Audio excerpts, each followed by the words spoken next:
Next to me here is the Yamaha RX-3040. It's from the premium Aventage line. In fact, it's the flagship receiver, the best Yamaha makes. Now, if it looks a little bit familiar, that's because this receiver line hasn't changed much over the last 3 or 4 years. That's what happens when you overbuild something to be truly awesome. But then Dolby Atmos for home theaters came along, and Yamaha had something new to throw in it. So this is their first and finest receiver that is Dolby Atmos-ready. As you can see, Yamaha keeps the front face nice and clean. They hide a bunch of control buttons under this little panel here. You'll also find your front-mounted HDMI input and a USB slot, which you can connect your smartphone to if you want.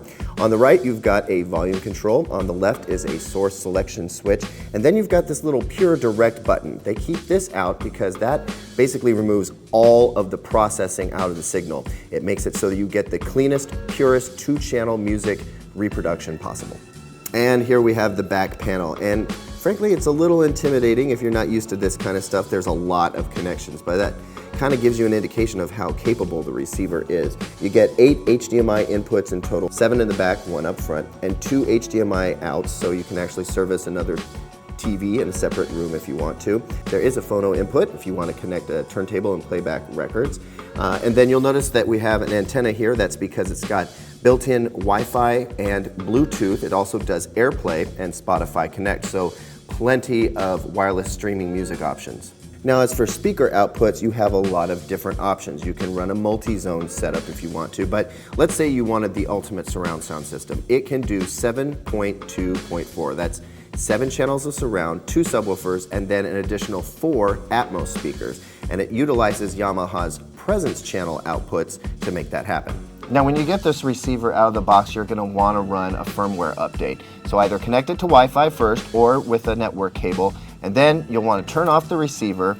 And you can't do this on the remote, you've got to do it on the front panel. You got to hold down the straight button, press the power button, tab over using the program button, make sure you're selecting USB or network depending on which you want to do, and then hit info. That sends it on its way. Now, I would suggest you walk away because this is going to take about 20 minutes. So when you go to set up the receiver, here's what I suggest. Go into setup and then actually select manual setup first so that you can set up your power amp assignment. Most people are going to choose basic, but if you've got a multi-zone setup, make sure you pick the right one.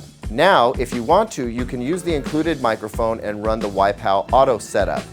Just pop in there, plug in the mic, and tell it to go. The system does the rest. But the problem is it's going to get a bunch of stuff wrong. Sorry, that's just how it is. So you'll want to go back into manual setup and check some of the settings.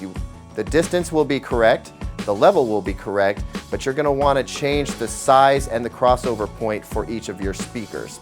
So we'll go through each of those. Here we've got large speakers crossed over at 80 Hertz, a center at 80, etc., etc. But then we get to the presence channels. Now this is where our Atmos speakers are plugged into.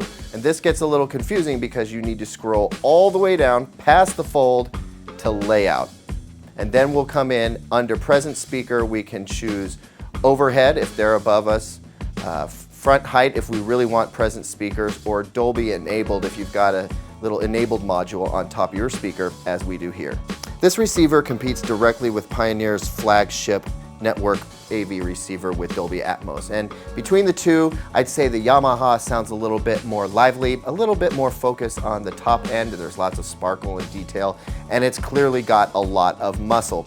I might say it's a little bit more natural, except for the Pioneer does a great job with its digital amplification. Overall though, you get a lot of functionality. I just wish it was a little bit easier to get set up, but if you're willing to do the work, it's going to pay you back with raw power and pure musical sound.